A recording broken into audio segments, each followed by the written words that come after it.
Buenos días, niños. ¿Me escuchan bien? Muy bien.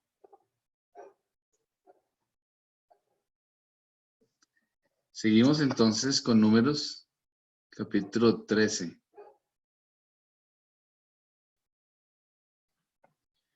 Números, capítulo 13. Venimos viendo cómo podemos tener una incredulidad disimulada, por decirlo de alguna manera. Y vamos viendo la desconfianza que tuvieron estos hombres, este pueblo, de lo que Dios había prometido, lo que Dios había dicho. Y vemos también entonces cómo hay, digamos, en los asuntos espirituales, aquí en la tierra surgen dos situaciones, o dos bandos, por así decirlo acá, ¿no? Los espías.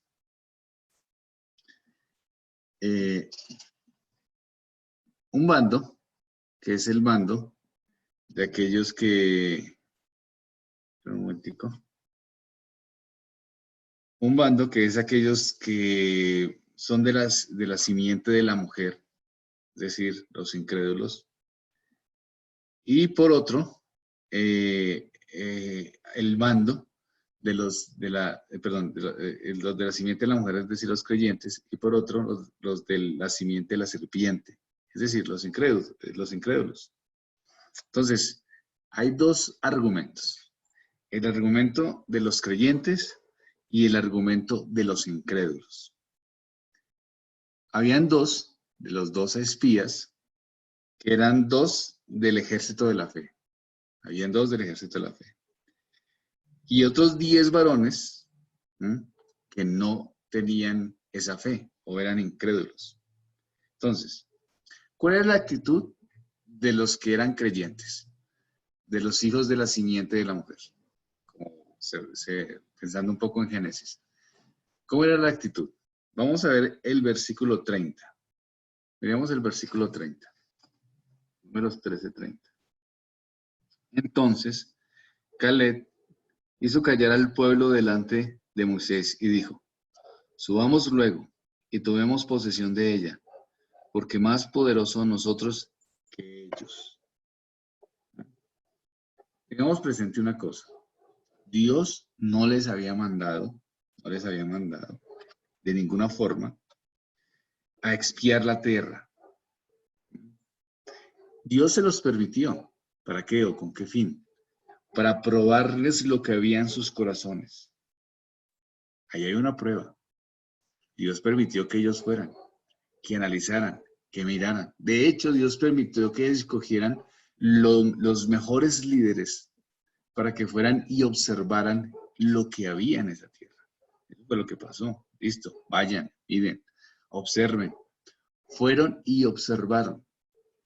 Y cuando llegaron a esa bendición, en esa observación, se dieron cuenta, o miraron, o pensaron ellos, lo que tenían. ¿Y qué tenían? Pues una tierra con ciertas dificultades, una tierra con circunstancias, una tierra con una cantidad de cosas, ¿cierto?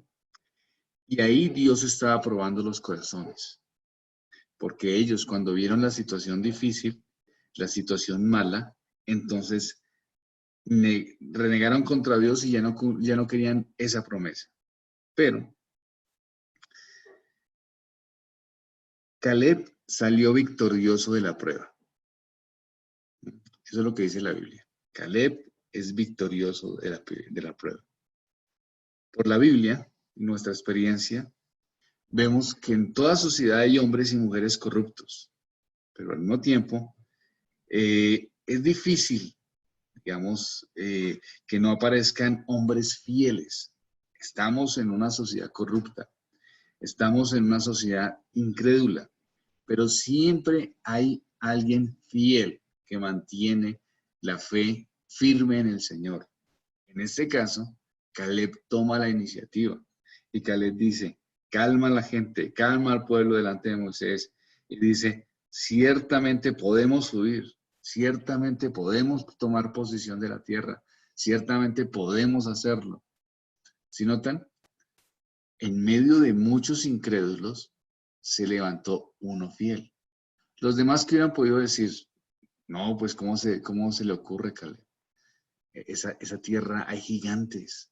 La cosa está complicada en ese lugar. Pero Caleb, ¿qué dijo? Se mantuvo.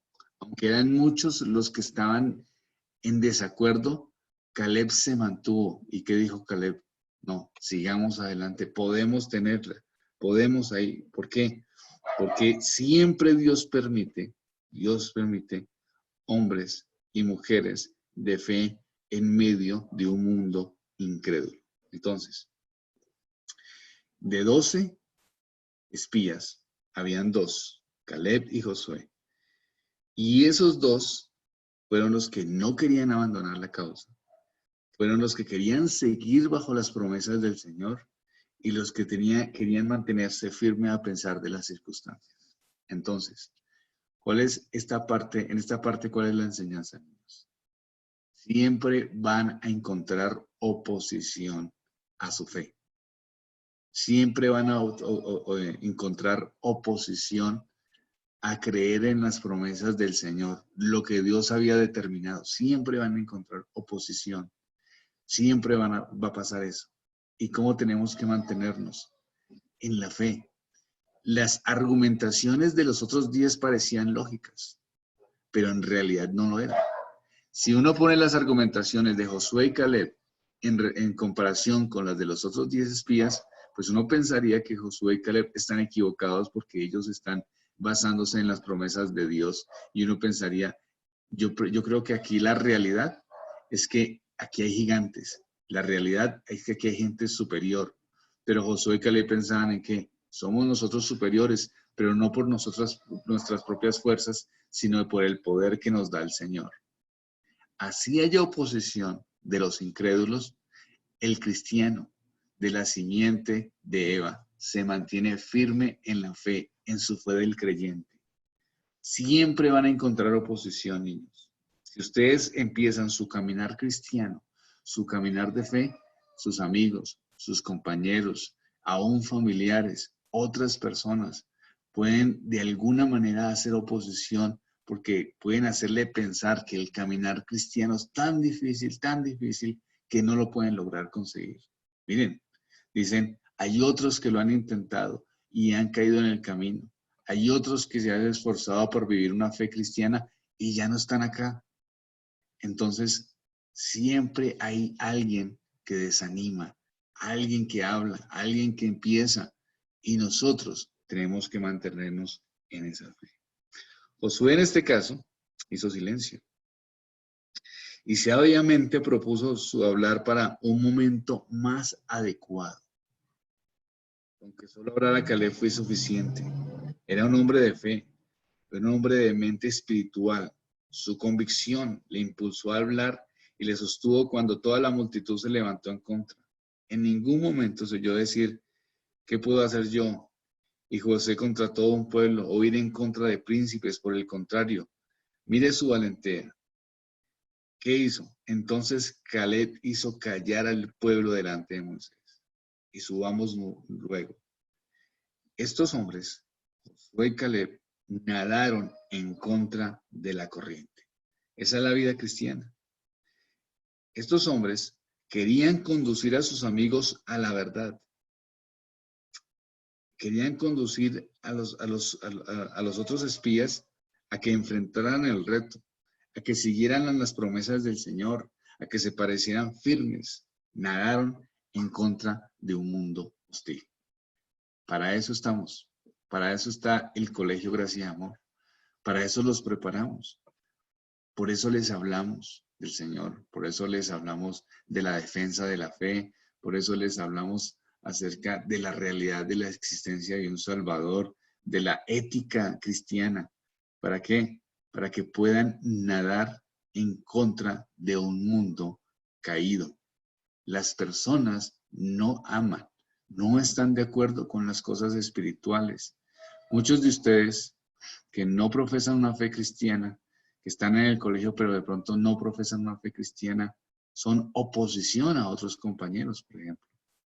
No quieren que sus otros compañeros sigan creyendo en la fe en el Señor Jesucristo.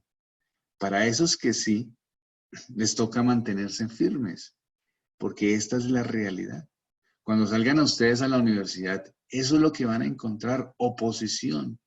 Decir que siguen al Señor Jesucristo, para muchos es un caso como de locura, es un caso que no sirve. Decir que creen que Jesús, que Dios creó las cosas, que creen en el creacionismo, que creen en una ética, que creen en el matrimonio, que creen en las relaciones de parejas bíblicas, que creen en todas esas cosas que el mundo aborrece, es ir en oposición, es nadar en contra de la corriente. Pero esa es la realidad del cristiano. No es que seremos aceptados, no es que creemos lo mismo, porque aquí hubo 12 espías, 10 se llenaron de temor, 10 que quisieron basarse bajo sus propios parámetros para no conquistar la tierra. Solo 2 permanecieron en la fe y en las promesas de Dios. Así es el creyente en un mundo difícil. Tiene que mantenerse en la fe, aún si sus hermanos, como en este caso, empiezan a, de alguna manera, perder la visión, perder el rumbo de lo que Dios había prometido. Pero esa es la realidad. El que se mantiene en la fe, Josué y Caleb se mantuvieron en la fe y recibieron recompensa, pero esa recompensa no fue inmediata. No fue que al otro día ya Dios los recompensó y les dijo, miren, entonces ustedes van a tener esta recompensa, sino que también tuvieron que sufrir para recibir esa recompensa, pero fueron los únicos que recibieron esa recompensa. Entonces, ¿qué quiere decir? Que podemos permanecer en la fe a pesar de un mundo hostil, a pesar de un mundo difícil. Ahí están, niños, esa es la realidad. Ellos seguían. Caleb se mantuvo, Josué con él, dijeron las palabras, callaron a todo el mundo y quisieron seguir adelante. Las personas no lo escuchaban, pero ellos gritaban a voz en cuello, fuertemente, diciendo, subamos, subamos, somos mejores que ellos, podemos hacerlo, podemos hacerlo. ¿Por qué? Porque Dios está de nuestra parte. Esa es la confianza del creyente. Confiamos no en lo que vemos, no en nuestras habilidades, no en el común, no en la cantidad, porque a veces hay muchos jóvenes que se dejan afectar por la mayoría. Y la mayoría, si la mayoría cree algo, no significa que eso sea verdad. Si si 1000 personas dicen una mentira, nunca se convertirá en una verdad. Si 100 personas, si 1000, si 2000, si 10,000 hablan en contra de Dios, en contra de su creacionismo, y hablan de la evolución y afirman la no existencia del Señor, así sean miles los que lo afirman, nunca eso determinará que sea verdad. Es decir, la cantidad de personas no verifica que una cosa sea cierta. Lo que es cierto, lo que es falso es falso. Y a veces nosotros podemos dejarnos afligir o influenciar porque muchos no creen como nosotros creemos en relación a la fe. ¿Listo, jóvenes? Entonces, mucho cuidado con eso. Sí, en las escrituras nos dan ejemplos de hombres fieles que se mantienen firmes aún en medio de la incredulidad. Así muchos, mire, aquí habían 12. De esos 12, 10 argumentaban en contra, 2 a favor. Entonces pareciera que la mayoría tiene razón, pero en este caso la mayoría está equivocada. Entonces cuidado, jóvenes, con lo que escuchan en YouTube, con lo que hablan en las conversaciones, pareciera que la mayoría tiene la razón, ¿verdad? Pero lo más seguro es que la mayoría está equivocada, porque nosotros nos basamos es en lo que Dios dice, no en lo que dice la mayoría. Oremos. Padre, gracias. Ha sido misericordioso, Señor. Aquí vemos un claro ejemplo de nuestra vida diaria. Las gentes se amontonan. Son muchos los que quieren manifestar, decir que esto o lo otro es verdad, argumentar. Y esos argumentos sacados de sus propias experiencias, dice, sentimientos, emociones, lleva a la gente a tanta equivocación. Ayúdanos a ser como Josué y Caleb y detenernos en tus promesas, Señor, y meditarlas. Y aunque el mundo esté en contra de lo que tú has dicho y lo que has prometido, ayúdanos a mantenernos fieles y creer. Ayuda a los jóvenes, Señor, que tienen inclinación, que hay un deseo sincero de seguirte, que han escuchado el Evangelio, que tienen dudas, que tienen temores, pero quieren seguirte, Señor. Ayúdalos a mantenerse, a que vean en las Escrituras este consuelo. Finalmente, ellos dos, Josué y Caleb, recibieron la recompensa y los demás perdieron, aunque pensaban que eran los que ganaban. Gracias, Señor, en el nombre de Cristo. Amén. Muy bien, niños.